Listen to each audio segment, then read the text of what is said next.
walking to stage 4 of Petronas Tour de Langkawi 2025 stays between beautiful Kuala Terengganu and Kiraman. Over 141.5 kilometers, starting with a neutral section of 7K.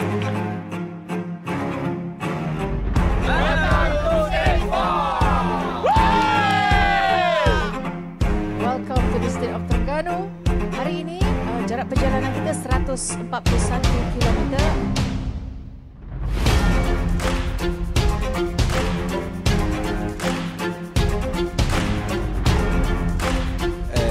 For today, we try to win the stage, and then in the general, we try to fight for the GC.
Alright, peringkat keempat Tour de Langkawi 2025 membuka tirainya dengan laluan daripada Kuala Terengganu ke Kemaman dengan jarak sejauh 140.8 km.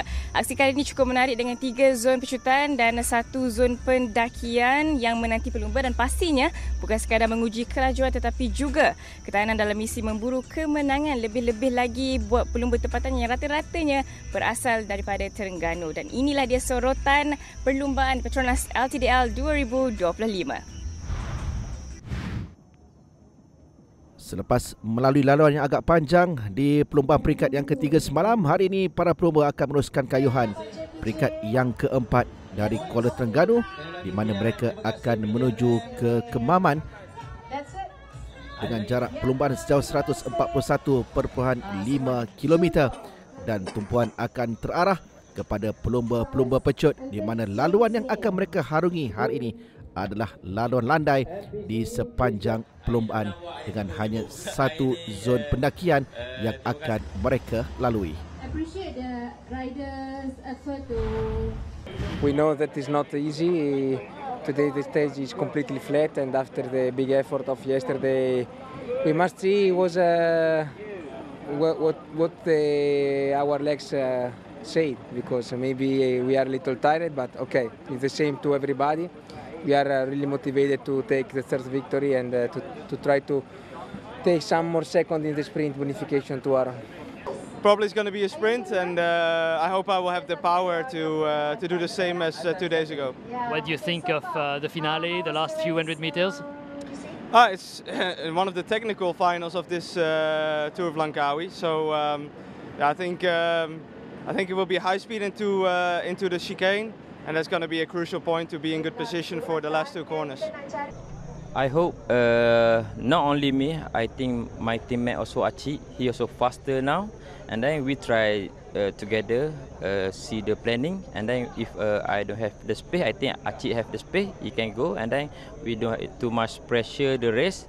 I want just enjoy. I also want to see some people from Malaysia try to get some podium for the Langkawi.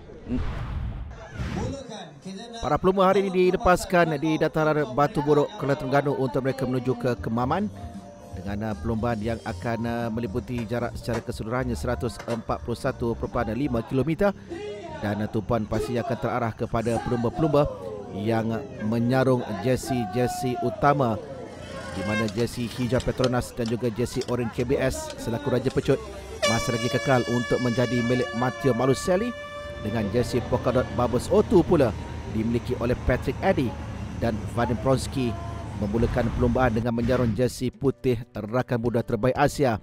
Dan inilah laluan yang akan diharungi oleh para pelumba dengan membabitkan 3 zon pecutan secara keseluruhannya. Dengan zon pecutan yang pertama akan berlaku di Marang di kilometer 12.3. Kemudiannya akan berlaku di Dungun untuk pecutan yang kedua, dan zon pecutan yang ketiga di Paka iaitu di kilometer 87.4. Hanya ada satu zon pendakian di Kijal dengan ketinggian 50 meter membabitkan pendakian kategori 4, di mana 2 mata maksimum yang menjadi rebutan untuk pendakian pagi hari ini. Dan secara keseluruhannya sejauh 135.4 km adalah laluan landai dari 141.5 km untuk para pelumba harungi. Mereka bermula pada ketika ini untuk dilepaskan dan dijangka akannya ada asakan awal membabitkan pelumba-pelumba ini kerana jarak di antara para pelumba dengan menuju ke zon pecutan yang pertama tidaklah terlalu jauh, hanya dipisahkan dengan perbezaan 12 km dari permulaan, di mana menyaksikan Wojtek Kminek dari pasukan Burgos Purpielia BH, begitu juga Muhammad Nur Aiman Rosli dari pasukan Terengganu Cycling Team serta Johan Sobal dari Chengdu DYC Cycling Team, antara 3 pelumba yang nampaknya melakukan asakan untuk mereka memisahkan diri dari kelompok peloton. Tiada reaksi dan juga pergerakan dari peloton untuk cuba mengejar 3 pelumba yang berada di hadapan dengan jarak 1 minit buat ketiga-tiga pelumba itu. Dan kini kita menuju ke zon pecutan yang pertama membabitkan 3 pelumba Wojtek Kminek dan juga Nur Aiman Rosli. Aiman sudah pun melakukan lanjutan untuk meninggalkan 2 pelumba di belakangnya. Cuba dikejar oleh Wojtek Kminek dan Johan Sobal, dan di sini menyaksikan Aiman mengutip 3 mata di zon pecutan yang pertama, sambil Wojtek pula di kedudukan yang kedua untuk 2 mata, dan Johan Sobal di tempat yang ketiga dengan 1 mata. 2 minit 5 saat kini untuk ketiga-tiga pelumba tersebut meninggalkan peloton. Dengan 126.6 km lagi mereka menuju ke garis penamat, dan pecutan yang kedua akan berlaku di Dungun, dan ini adalah kedudukannya, di mana Aiman di tempat yang pertama, Wojtek kedua, dan Johan Sobal di kedudukan yang ketiga.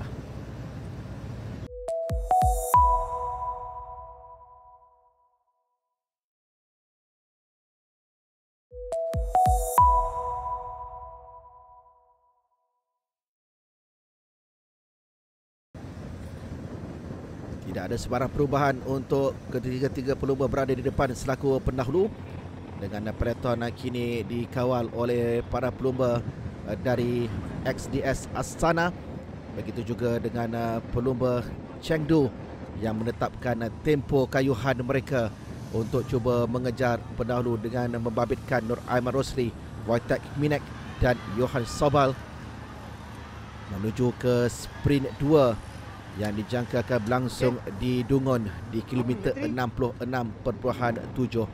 Masa yang semakin dipertingkatkan dengan perbezaan 1 minit 45 saat untuk Aiman, Wojtek dan juga Johan Sobal terus memimpin perlombaan ini.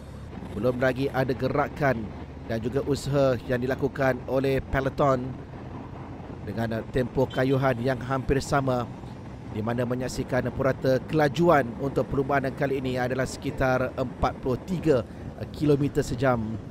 Johan Sobal yang mendapat 1 mata di zona pecutan yang pertama tadi, apakah mampu nanti untuk dia mengatasi 2 lagi pelumba iaitu Aiman dan juga Wojtek, atau kita akan dapat menyaksikan sekali lagi persaingan itu bakal terarah di antara pelumba Terengganu Cycling Team tersebut ataupun Burgos Purpielia BH yang mampu mengutip 3 mata maksimum di zon pecutan yang kedua.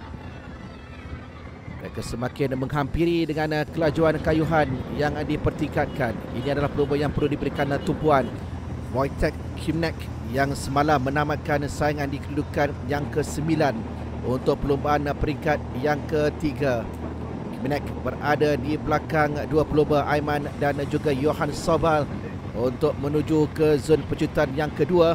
Tentunya akan ada mata tambahan yang mahu diraih dengan Wojtek mula bergerak, diikuti di situ oleh Aiman dan Johan Sobal sekali lagi tidak berganjak kedudukannya, dan kali ini menampakkan sedikit kelebihan untuk Wojtek Kiminek memenangi pecutan yang kedua di Dungun, di mana Nur Aiman pula di kedudukan yang kedua.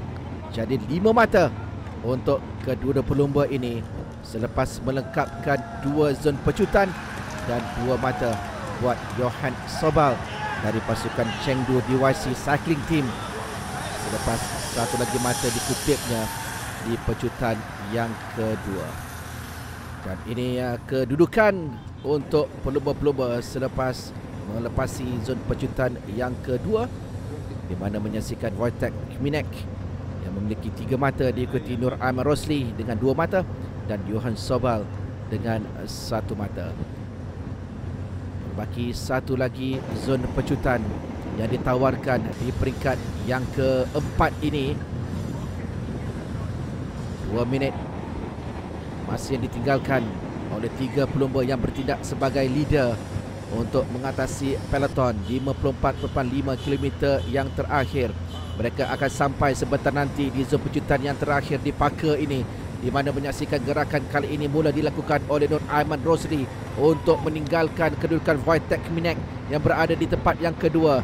Johan Sobal di kedudukan yang ketiga. Semakin pantas untuk Nur Aiman Rosli. Dia dijangka akan mampu untuk mendapatkan 3 mata maksimum. Dia menoleh ke belakang melihat kedudukan Wojtek sebelum melintasi pecutan yang ketiga. Untuk Nur Aiman Rosli mengumpul 8 mata dari 3 zon pecutan yang ditawarkan hari ini. Selepas semalam menyaksikan Nur Aiman Rosli gagal untuk mengutip sebarang mata, tetapi kali ini dia beraksi dengan lebih cemerlang menerusi kayuhan yang ditampilkannya, membolehkan beliau kini mengumpul 15 mata secara keseluruhan dengan pungutan mata yang dikutip di peringkat yang pertama dan juga perlumbaan di peringkat yang keempat ini. Tidak banyak perubahan membabitkan peloton dan juga pendahulu, tetapi kali ini hanya meninggalkan Nur Aiman Rosli dan juga Johan Sobal untuk bertindak sebagai leader di bahagian hadapan, dengan Wojtek Kiminek sudah pun memperlahankan kayuhannya untuk menanti peloton untuk kembali semula menyertai peloton dan bergerak menuju ke Kijal untuk zon pendakian. Mereka melepasi Parker di Terengganu dan akan bergerak ke Kijal untuk satu-satunya zon pendakian yang akan berlaku nanti, dengan menyaksikan pendakian hari ini adalah pendakian bagi kategori 4. Jadi 3 mata ditawarkan, 2 mata untuk pelumba pertama yang tiba dan 1 mata untuk pelumba yang kedua. Gerakan peloton yang dilihat cuba untuk mengurangkan jurang dengan hanya 1 minit 40 saat di antara peloton dan juga 2 pelumba yang berada di hadapan. Nampaknya di situ ada pelanggaran yang berlaku yang membabitkan pelumba-pelumba dari tim Piknik Pos NL. Turut kelihatan ada pelumba Aisen Racing Team serta St. George Continental Cycling Team. Diharapkan tiada yang serius yang dialami oleh para pelumba ini untuk mereka meneruskan perjalanan dan meneruskan kayuhan bagi melengkapkan perlumbaan di peringkat yang keempat hari ini. Walaupun nampak ada pelumba yang mengalami sedikit kecederaan dan diberikan bantuan oleh para petugas dengan 1 minit 20 saat perbezaan masa di antara peloton serta 2 pelumba yang bertindak selaku leader untuk mereka menuju ke Kijal.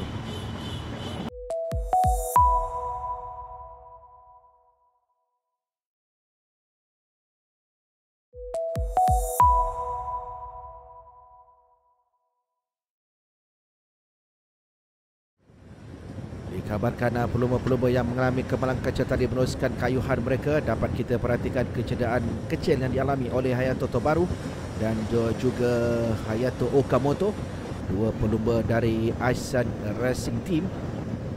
Sementara seorang lagi pelumba dari Pos NL yang terlibat dalam pelanggaran tersebut adalah Christian Van Ries, tetapi dia juga mampu untuk meneruskan kayuhan.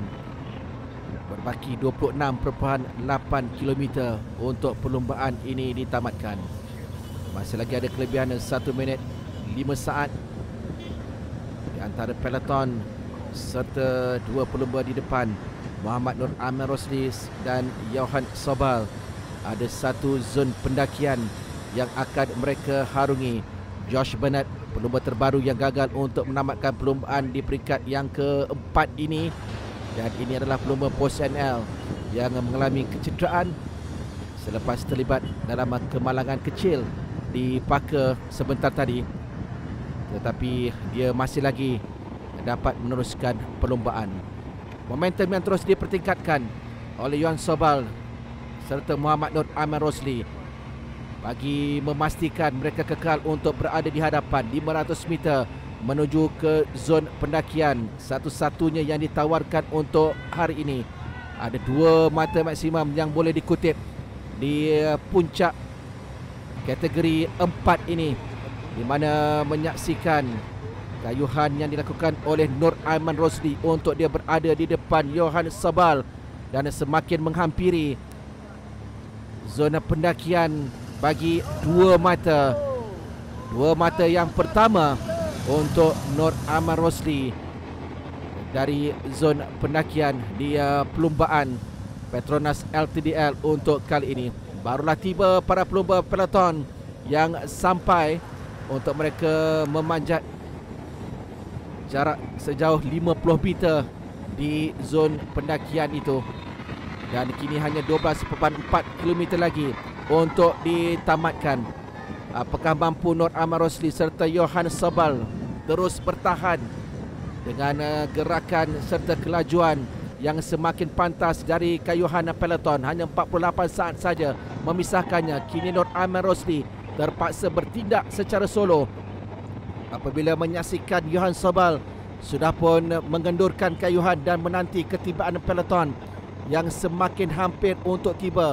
Jarak perlumbaan kini 6.2 km menuju ke garisan penamat. Aiman bertahan dari serangan, dari asakan yang dilakukan oleh peloton. Dia diberikan sorakan dan juga dorongan para penonton. Dan di sini nampaknya terlibat satu lagi insiden kemalangan yang membabitkan 2 lagi pelumba. Dan nampaknya Nur Aiman Rosli juga sudah pun ditangkap oleh peloton sebelum mereka menuju ke garisan penamat. Melepasi jambatan cukai di Kemaman ini, perlu diingat ada 2 selekoh yang terakhir yang perlu mereka harungi. Ada pelumba yang cuba melakukan breakaway ketika ini untuk mendapatkan kelebihan. Itu adalah Sanbaya, tetapi pantas ditangkap semula oleh peloton. Dan pergerakan peloton kini semakin pantas. 1.2 km dapat disaksikan di situ pelumba-pelumba dari Uno X Mobility yang mencari laluan yang terbaik mereka. Begitu juga dengan pelumba-pelumba dari Tudor di sini menyaksikan satu lagi seleko yang sudah pun dilepasi untuk menuju ke laluan lurus. Kita perhatikan kepada pergerakan Matteo Maluselli, Aaron Gate yang berada di hadapannya. Dan kini Matteo Maluselli mula untuk melakukan hembutan. Aaron Gate membuka laluan itu. Sambil itu persaingan yang terus senyap menuju ke garis penamat dengan Matteo Maluselli terus mencipta sensasi untuk memastikan kejayaan di perlumbaan peringkat yang keempat kali ini bagi meraih kemenangan yang ketiga peribadinya di Petronas LTDL 2025. Kita perhatikan sekali lagi apabila pelumba Tudor yang terlebih dahulu masuk dan juga melepasi seleko yang terakhir. Namun begitu tiada kelibat Avid Decline dan laluan diberikan kepada Matteo Maluselli oleh Aaron Gate untuk lepas dan melakukan pecutan dengan cabaran dari Alam Bikra serta Manuel Paralbier.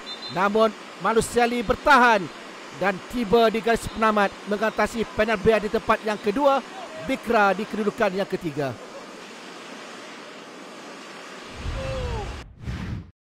Yes, it's incredible. A lot of things change from last year. Also my head, because when you are in a big team, nobody puts you a pressure, but you feel that the victory is normal for the big team like Astana, like Sixties Astana. So okay, I feel good. I have a good legs. Team did a perfect job for me, believe in me, and I think that win 3 stages of 4 is incredible.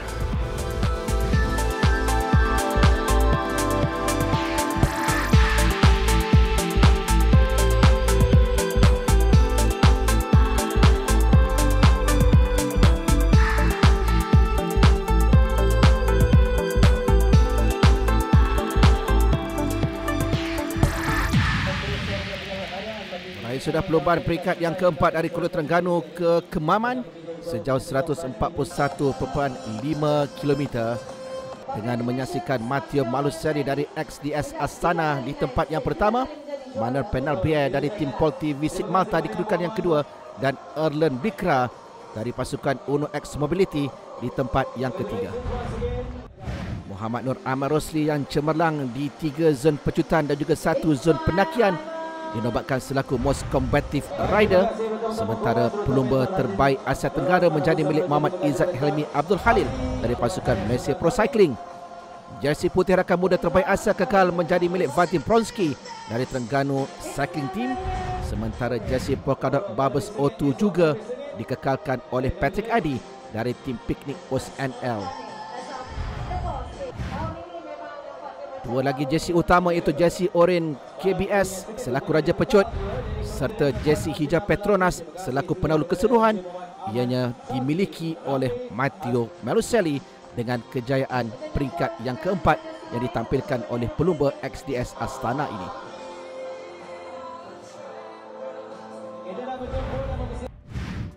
Cabaran menanti para pelumba di perlombaan peringkat yang kelima dari Temerloh ke Fraser Hills sejauh 123.1 km. 3 zon pecutan akan mereka lalui di Mentakap, Bukit Damar dan juga Mempaga, dan kemudiannya ada 2 zon pendakian bermula di Raup dengan pendakian kategori 3 dan akan mengakhiri perlumbaan di puncak Fraser Hills dengan pendakian kategori 1 setinggi 1,247 meter yang perlu dilengkapkan oleh kesemua pelumba. Baik, sedar tak sedar, saingan Petronas Le Tour de Langkawi 2025 dah halfway dah dengan kemenangan peringkat keempat milik Matteo Maluselli sekali lagi. Esok kita akan teruskan perlumbaan dengan peringkat kelima dari Temerloh menuju ke Fraser Hills sejauh 133.7 km. Jadi jom orang ramai turun memeriahkan suasana, berikan sokongan kepada pelumba tempatan mahupun antarabangsa. Sampai jumpa di sana. Petronas LTDL 2025 menggegarkan.